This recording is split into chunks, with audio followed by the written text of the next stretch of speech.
आणि माझा भारत देश हा हिंदू राष्ट्रच आहे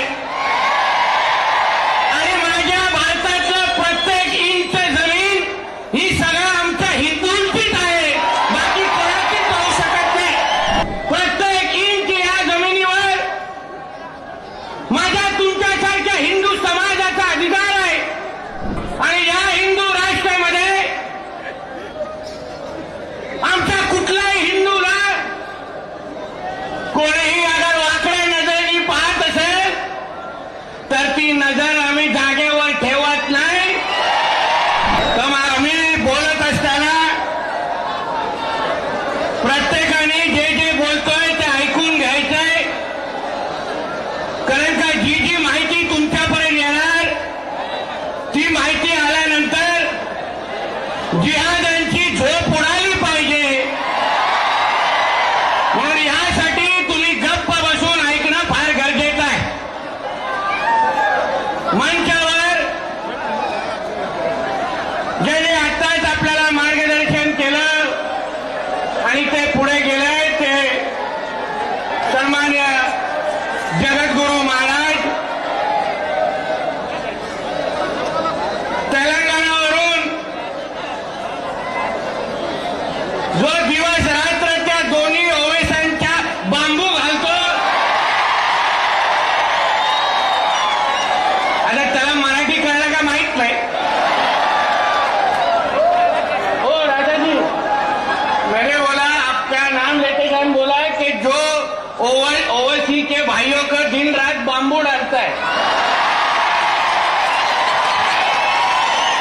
तो माझा तेलंगणावरून आलेला हिंदू भाऊ आमदार टी राजा सिंग इथे उपस्थित असलेले सन्माननीय आमचे महाराज, उपस्थित असलेले सर्वच माझे हिंदू बंधू भगिनी आणि माझे सर्व तरुण मित्र, आज आपला पत्रकार दिवस आहे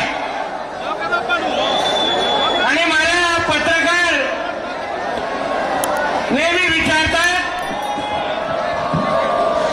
की नितेशजी,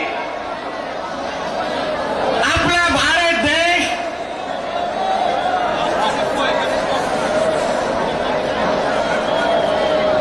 मी त्याच्यातला नाही आहे, बोलताना बडबड ऐकणारा नाही आहे। मला विचारतात की नितेशजी, आपला भारत देश हा हिंदू राष्ट्र कधी बनणार?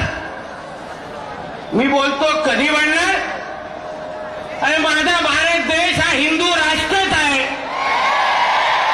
आणि माझ्या भारताचं प्रत्येक इंच जमीन ही सगळं आमच्या हिंदूंचीच आहे, बाकी कोणाचीच होऊ शकत नाही।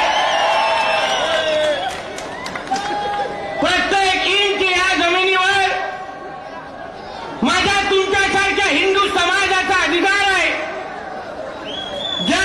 ज्या देशामध्ये 90% हिंदू राहतात त्याला आपण हिंदू राष्ट्र म्हणतो आणि या हिंदू राष्ट्रामध्ये आमच्या कुठल्याही हिंदूला कोणीही अगर वाकड्या नजरेने पाहत असेल तर ती नजर आम्ही जागेवर ठेवत नाही, ठेवायची नाही, एवढं समजून आज तुम्ही इथून जायचंय।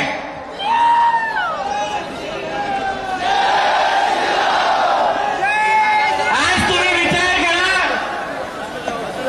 एवढे जेव्हा हिंदू जमले, आपल्याला उभं राहण्यासाठी रस्ता कमी पडतोय। देशभरातले हिंदू अगर एकत्र येऊन अगर रस्त्यावर आले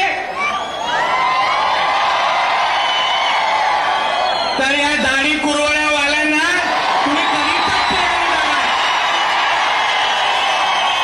ते काय मस्ती करतात आमच्यावर। आता मी तिथून चालत येत होतो, माझा एक पत्रकार मित्र येऊन बोलतो, मग आता पेटले की नाही मागे। माझा एक पत्रकार मित्र मला बोलतो की नितेशजी, काहीतरी मागे झालंय हो चालता चालता, जरा बाईट देता का? मला कोण आणा समोर आमच्या, बघून दे कसे दिसतात आणि दिसल्यानंतर परत घरी जातात का हे पाहून दे ना.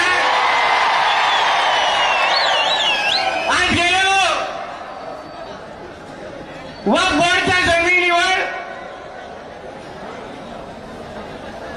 आमच्या हिंदू बांधवांवर जो होणारा जो अन्याय आहे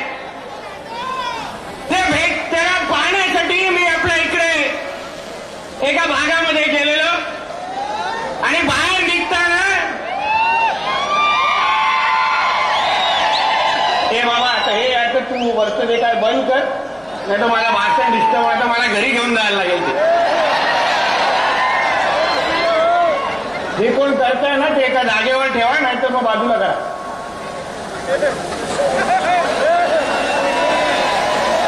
काय करायचंय? बंद करायचं. ड्रोन ना अजून काय? ठीक आहे. आणि बाहेर निघताना त्या नगरवरून असे 10-20 ते झाले जिहादी उभे होते.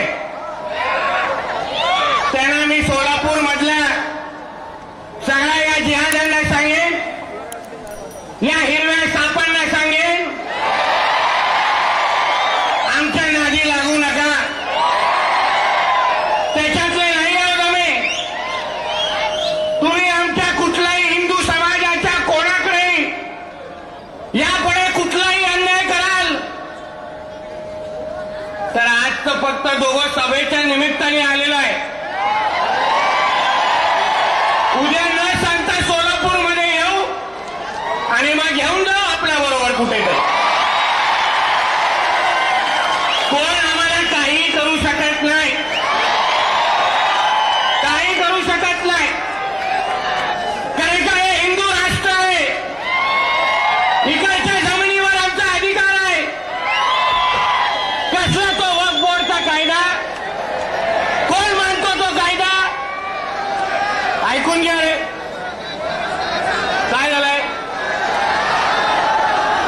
आवाज येत नाही, इथून पण आवाज येत नाही.